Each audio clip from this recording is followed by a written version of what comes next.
First of the Part A resolutions is the Facilities Rebuild Plan North Beach Community Crash. Did you want to move that, Yanni? Yeah, absolutely, move this one. It's, again, pretty straightforward. We did defer it once to get some more information. Came back and it turned out we actually were entitled to more insurance if we get what we're properly entitled to. And we've got a group that can make use of the site. So I think it's a pretty good solution and happy to support it. And David East is seconding it. Is there any discussion? I'll put the motion. All those in favour say aye. Aye. Those opposed say no. That's carried. Second one is the Facilities Rebuild Repair of the Apawa St Martin's Toy Library. Oh no, it's not. Yeah, I've just overlooked the. Have I? Need to make a comment on these right. facilities rebuild ones, because we've got a number in here, and I know I was really hoping we could do this as part of the annual plan where we set the budget and the 3-year plan amendments, but there's some more work that needs to be done around this. There's a number of requests in here for funding for these different facilities. The only one that I really wanted us to consider today was around the demolition and replacement of the Walston Memorial to Fallen Soldiers Pavilion. Okay, so should we just get a resolution to tidy up all of the others? So so the motion would be that items 3, 4,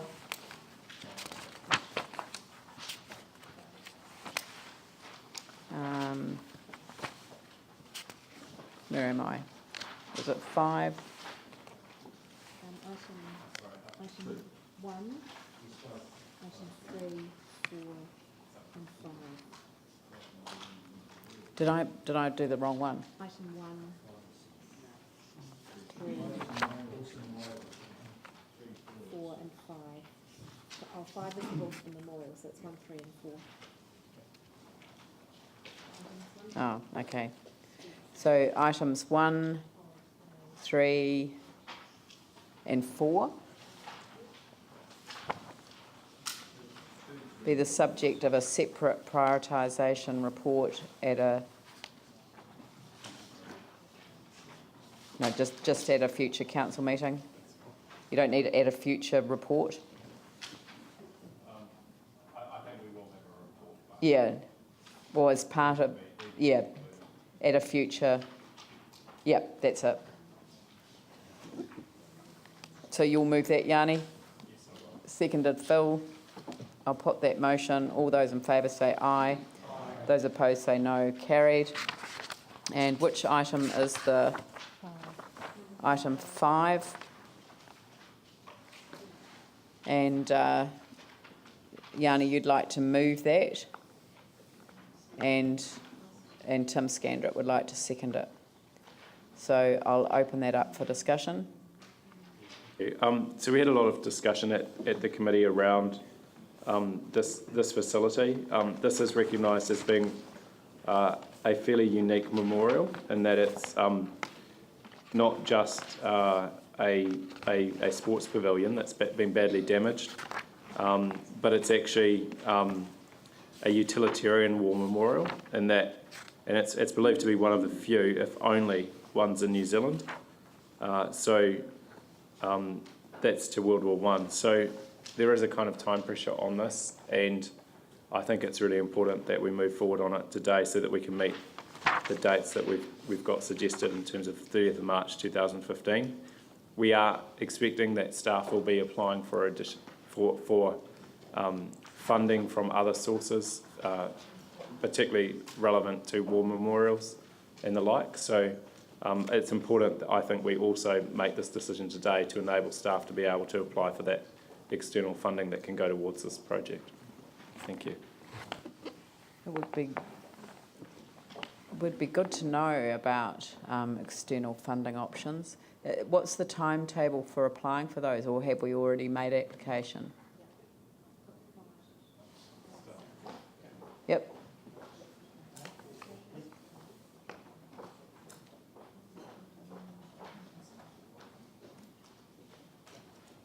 The applications to the Lottery Grants Board open in August, and we'll know whether we're successful in this on November. So clearly we want a decision today to enable us to get going, and in parallel to this process there'll be an application to the Lottery Grants Board for any and all funding required to complete this project. We're wanting approval today to get on with certainty to enable the project team to push on and get this thing done and rebuilt and restored in time for obviously the centenary next year.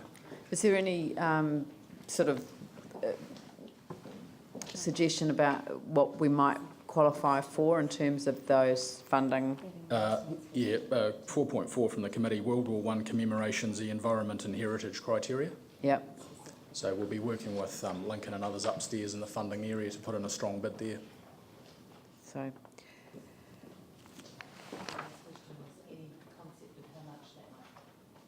Currently no. I mean, normally speaking, this would fit within the prioritisation exercise that we've agreed. Yep. But the reason for treating this differently is that it has potential for external funding that will not be, which will reduce the cost to the ratepayer. And also the project schedule is tight enough in terms of to give us certainty to make sure we can demolish and reconstruct and rebuild in time for the end of March next year. It's looking to a decision now to get us going on that. Yes, but we've been through a pretty, sort of strict process on our budget, and so I don't want to make it subject to receiving funds, but because you need to get on with it for the purposes that you've described. But I want to have some reasonable comfort that we're going to receive funding from external sources. Yeah. I know that you can't give a cast iron guarantee, but I want to get an indication from you about what that is looking like. Right now, I just can't answer that question with any degree of confidence. We are expecting a total sum insured of this of 95,000 from the insurers as well. So yes, we're expecting lots of money from our insurance. Hanging out there. In terms of the cost would be the application for funding. I don't know. Just don't know right now what that number's going to be. Whether it's the total amount or whether it's just the part. The memorial itself is the facade to what is essentially a utilitarian building. Yeah. It may just be that it's the component part for the memorial, the rafters and beams that comprise the. And how much is that in terms of the total? Put me on the spot. I'd probably say it would be 30% of the total. Your Worship, just to give you some certainty, we actually have applied. We applied for a very similar thing in Southland and got quite significant funding for upgrading the war memorials. Now, I'm not sure exactly what the application involves and how much. They've put an extra emphasis on World War I, so I don't actually know this particular war memorial. But basically, there has been a reasonable acceptance of those funding applications from central government. So, again, we can't guarantee. We don't know how big. There might be might get so oversubscribed that we don't know until those applications close. But to date, applications I've been involved with other organisations have been very successful. So I'm just flicking back through the notes. When was it originally built?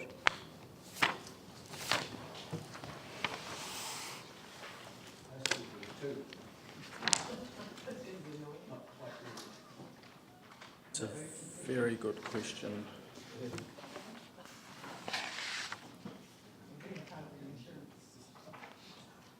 I don't think we've got that information to hand, actually. Must say. Is it a World War I memorial or World War II memorial? World War I Utilitarian War Memorial. It's believed to be one of the few, if only, utilitarian World War I memorials in New Zealand, as it was not until World War II that memorials of this nature were commonly built.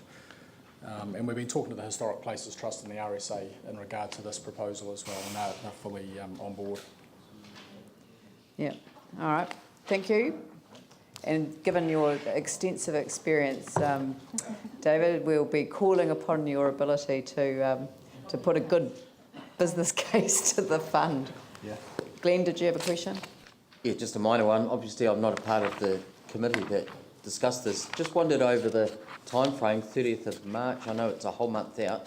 Is that enough time built in, do you think, for contingency-wise in case the project is It delayed? is. That's certainly, I wouldn't be here otherwise if I didn't believe we could meet these timeframes. The intention is we need the approval to demolish. We need to get going with demolition. And the certainty around funding, we're asking for $205,000. In terms of construction, it's reasonably straightforward. It's a fairly simple building. It's the memorial part on the front that really gives it a little bit of something special. Yep, thank you. I will put the motion. All those in favour say aye. Aye. Those opposed say no. That's carried. Thank you very much. Thank you for that. And now we move on to item number 7, the Heritage Conservation Policy Review, is it? No. Oh, sorry? Item 6. Oh, yes, sorry, I apologise. No, it's item number 6. Sorry, it's my fault.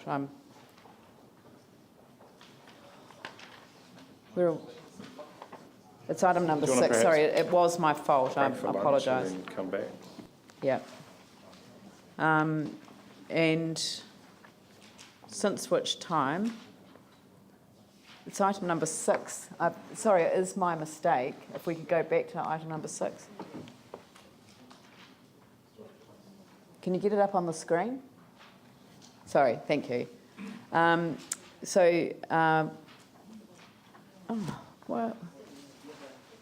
yeah, that's it. Thank you.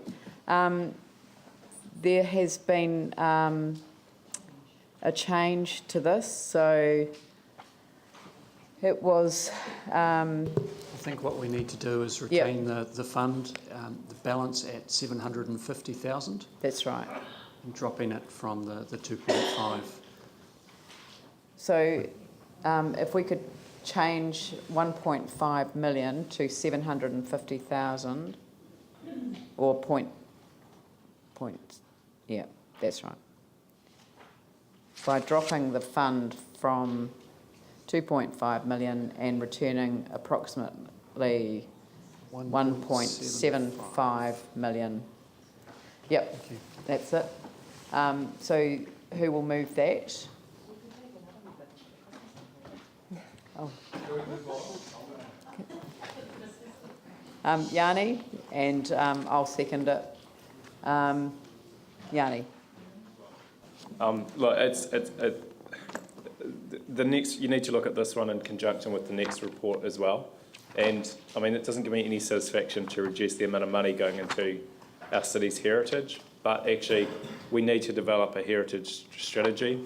In the absence of anything really concrete from government around historic recovery program, a heritage recovery program, I think we need to now take leadership and just do it ourselves. There are other ways in terms of financial viability of heritage buildings that we could look at, such as rates relief, perhaps, as we've possibly suggested for high street, tax-free zones for businesses. But again, we need a strategic approach.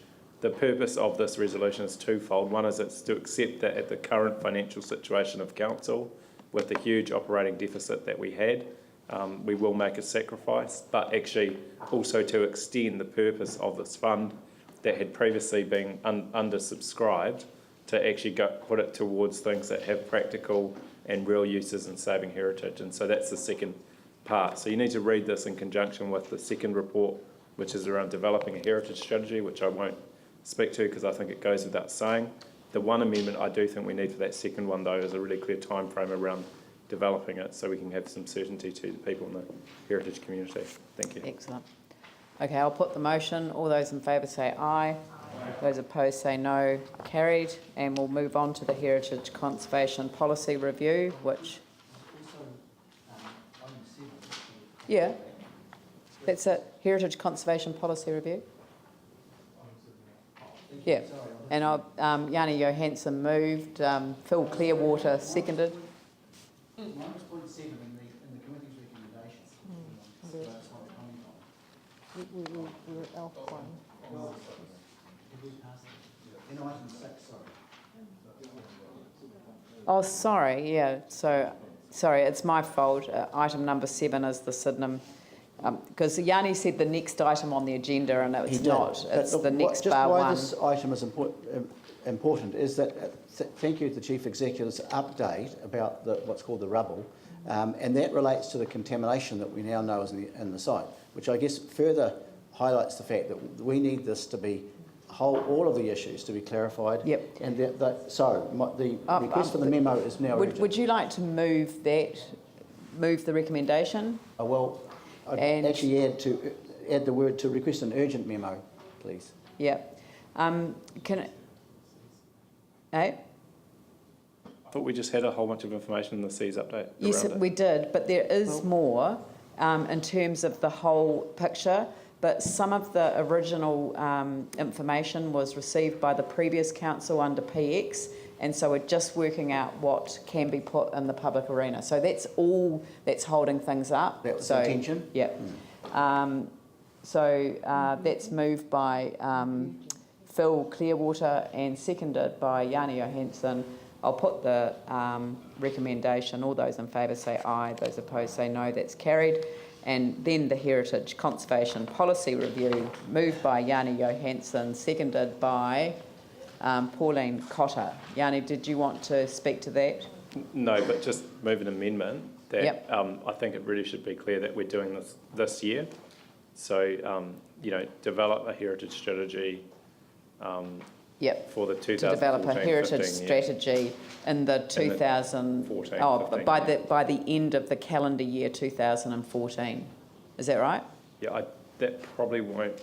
Yeah, well, no, we can aim for that. Yeah. And we can get a report back if it's not going to. But that's good. Yeah. Well, and they need to develop a heritage strategy and to report back to council by the end of 2014. Now, that may mean progress or it might mean the final report.